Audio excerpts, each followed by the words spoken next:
Hello everyone. So today I'd like to talk a little bit about a form called the sword and hammer, which I've gone through in somewhat of great detail and breakdown of some of the motions. But I hope a lot of people recognize and realize that the concepts and theories that Shihan put together in the creation of his art and this particular form. So let me tell you what I'm getting at. If we notice when we break down the form, there's so many different motions of all different ways you could use an open hand and a closed hand. So at the very beginning, when you bow, when you slide your leg and you slide it out, he's teaching you that from a horse stance or from a wider horse, different motions and understandings that you could do, or say if you were backed up against the wall and you had to protect yourself. So if you're up against the wall, where you could turn from side to side and so forth, facing frontal.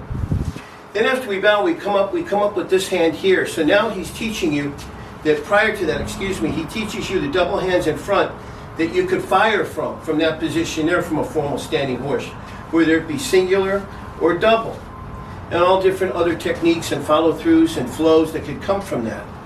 Then after that, he teaches you that you come up, where the hands are coming up. Another concept, where the hand could be striking with an open palm, or you could be striking with the closed fist.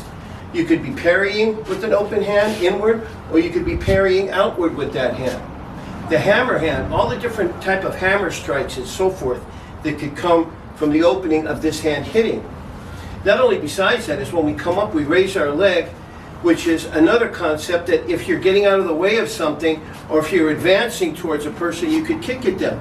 You could kick and punch at them. So now we started from a very close motion from in here, to where we could throw a technique, to where we come up, to where we have different blocking type of techniques, to where we cross, we hit and we cross.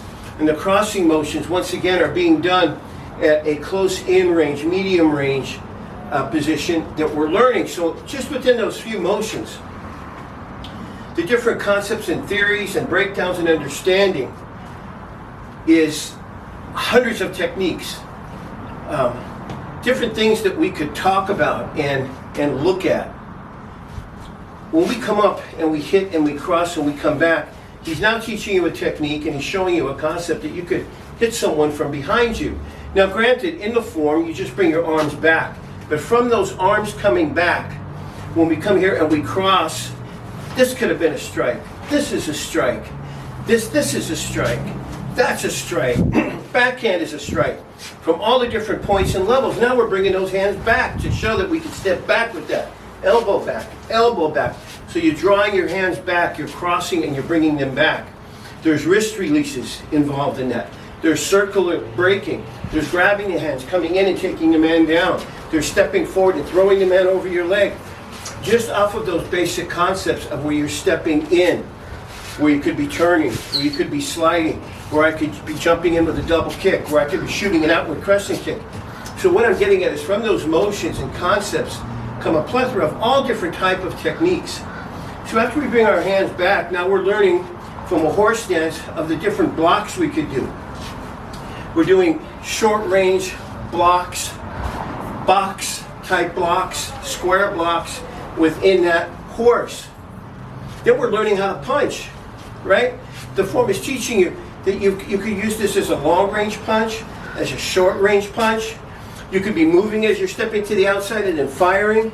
From that firing, you could be grabbing them and throwing them over your leg. You could be punching again, and now you're shifting to another area. It's showing you that the crescent defense can be used in many different ways and many different factions, where you could punch low, you could punch medium, you could punch high.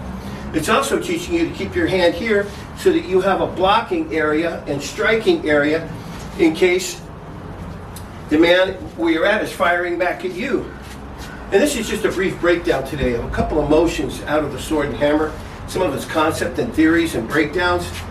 And the forms were created never ever to just be one way, but 101 ways from one.